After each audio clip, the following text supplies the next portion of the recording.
Hello everybody and welcome to my indie game spotlight for Pressure. Now, Pressure is a top-down shooter game with racing-like aspects.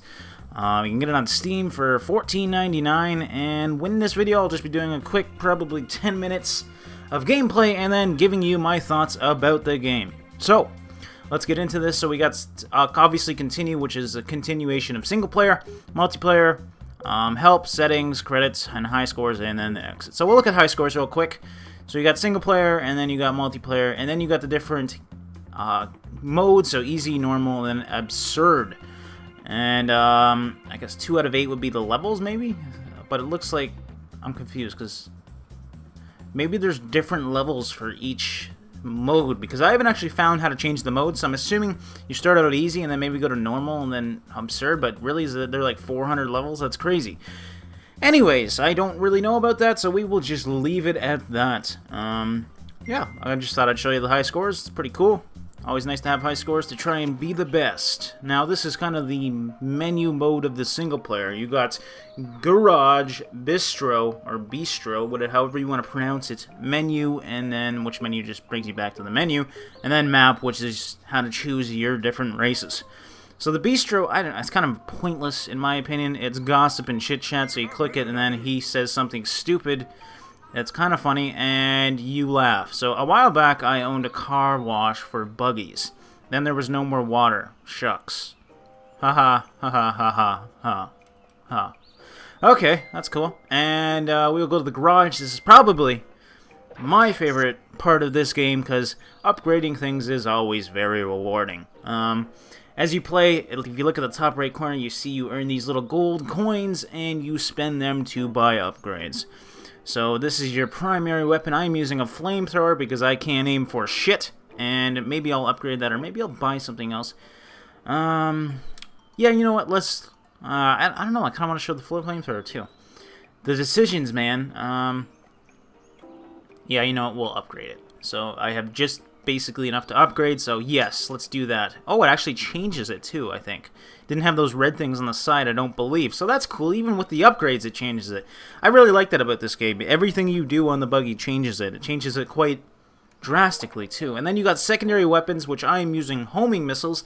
I don't actually use them too much because I don't really find a need for them, but I added them because they sounded cool. You can get all these other things. Blast wave, super repair kit. Ooh, I didn't know about that. Drones.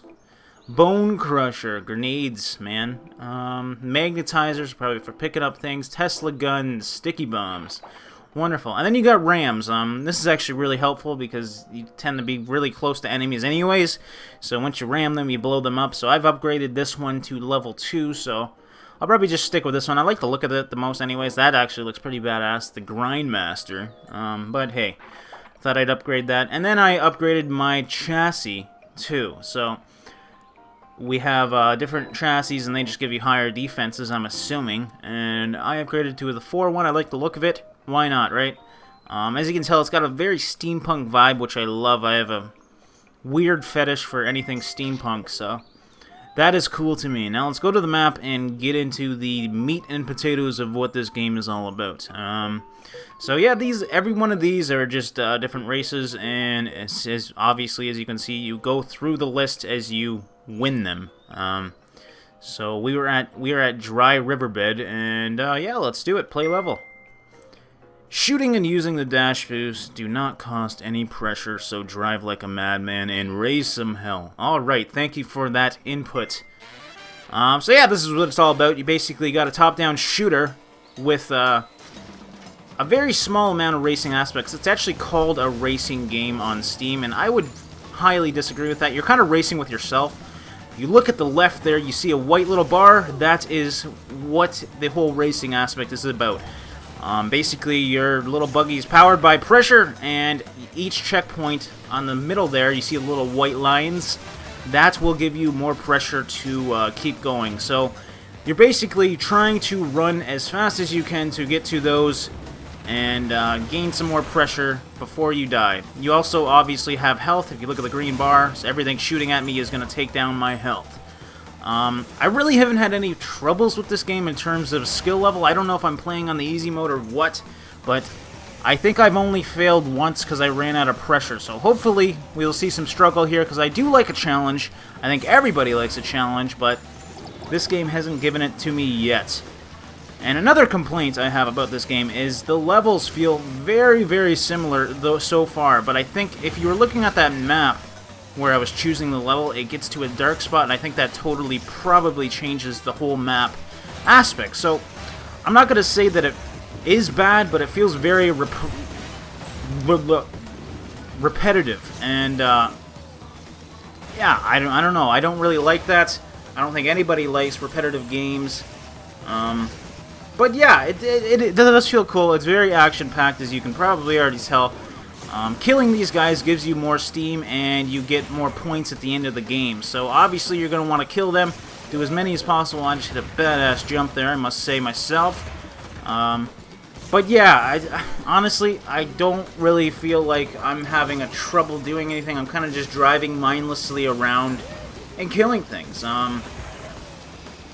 That's as much as I can say about the game. I don't really feel like it's worth the $14.99 price tag that is put on it, honestly. And that is just my review of it. I am obviously older, and I like more meat and potatoes on my games. I don't like to just mindlessly do something. So maybe for a younger audience or someone who's just getting into gaming, this will be a great game for them. It's very simple, very easy to learn. You get into it and you start going. There is no ammo, so you just kind of keep your front turret on and keep going. And that's another thing that really bothers me. The aiming aspect of this game, there is none. You steer your car towards to where you want to aim. I would have liked to seen some sort of, movement of the gun. Maybe just add the mouse and WASD into move. But also, I'm using a gamepad, but you could still use the analog sticks. Have one for turning the car and have one for turning the turret. That would have been so much better. It feels so weird to... You basically have to steer into everything you want to kill. So, that's another pet peeve of mine. I would have liked to seen a little bit more strategic aiming into this game, because it feels very childlike, and obviously with the art style, it is catered towards children, I think, but you're also blowing up things and killing things, so I don't really know what they were thinking, because a lot of parents wouldn't like buying this for their kids. But yeah, if you're new to gaming, I think this is where this game will shine. You, obviously, it's very easy to learn. It's like 3 buttons that you have to learn, and you get the hang of the game really quickly, so that's good. And yeah, I think that's where I would market this game towards, is people learning the game, and maybe younger children, but not so young that blowing up things won't deteriorate their mind into craziness. Maybe like 13, 14-year-olds. And yeah, that's basically the game. We'll go to the garage here. We'll see that we earned probably quite a bit of money. Yeah, we got 3,000 now, so you can obviously, once you're done your race, buy some upgrades. Maybe I'll buy impact creates a blast wave that will catapult enemies into who knows where. Okay, why not? Let's buy that. If you look at the top of my buggy, that changed to that thing. And yeah, I do like that. As I said, everything you upgrade changes your buggy, so that's really fun to look at. I don't like upgrades that don't change the visual aspect of the game. But yeah, guys, that is Pressure, and anything about it will be down below. I hope you enjoyed, and I will see you guys in the next one.